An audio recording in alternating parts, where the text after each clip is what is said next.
Tonight, a court has granted an unborn baby legal rights and cleared for an Alabama man to sue after the infant was aborted. Ryan Magers is suing the clinic that performed the procedure on a woman Magers claims was pregnant with his child.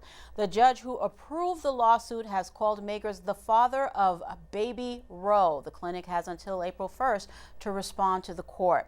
Now, more on the failed Born Alive Act we've been telling you about. The measure was killed by a Senate filibuster. It would have required doctors to provide health care to any child who survived an abortion.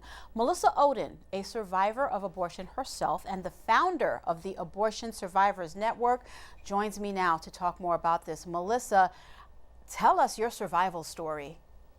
Yeah, the short version is that 41 years ago, my biological mother, as a 19-year-old college student, actually had a saline infusion abortion forced upon her against her will. That type of procedure involved injecting a toxic salt solution into the amniotic fluid surrounding me in the womb. And the intent of that toxic salt solution was to poison and scald me to death from the outside in. You're a medical miracle story, and I know we discussed this. You found this out at 14. You found out the story of your survival at 14. Now, there aren't a lot of statistics about babies who actually survive abortion in this country. Your website, though, does list data from other countries, including Canada, where a government report showed from 2000 and 2009, 491 children survived abortion. In the UK, 1 in 30 abortions performed after 16 weeks resulted in an infant born alive. And in Australia, and we're looking specifically at the state of Queensland, there were 204 born alive babies within a 10-year period. That's from 2005 to 2015. Why is this not more well known to the public? That's the million-dollar question, isn't it?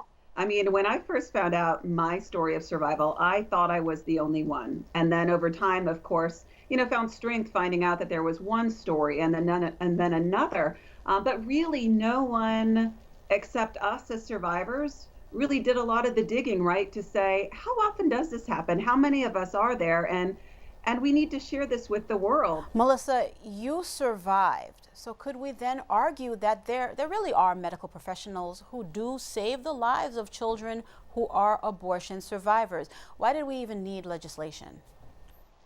And we hear that argument, right? People are saying, well, this is unnecessary, right? You lived. Well, my story really isn't that pretty. I now know that when I was born alive after that saline infusion, they laid me aside. My adoptive parents had been told that years ago. We laid her aside, and I was nearly dead before a nurse rushed me off to the NICU that day and said she just kept gasping for breath. And so I couldn't just leave her there to die. So, Melissa, we need professionals like that one. We need professionals like the one that was there for you. Yes. And I think we need to make sure that it's not just the luck of the draw, right? Mm-hmm. I was blessed that day to have the right people on staff who were going to do the right thing for me. But no child should have their fate resting in the hands of just who happens to be working that day, right? Which brings us, unfortunately, to the fact that the bill failed in the Senate, as we've been reporting. Where do we go from here? How do we help protect babies born alive after abortion? Because that does indeed happen. We need to make it clear to our legislators that we demand better than this for children like me. Melissa, you were meant to be here. You were meant to be here and to share this story, and I thank you so much for sharing it with us. It was a pleasure talking with you. Thank you.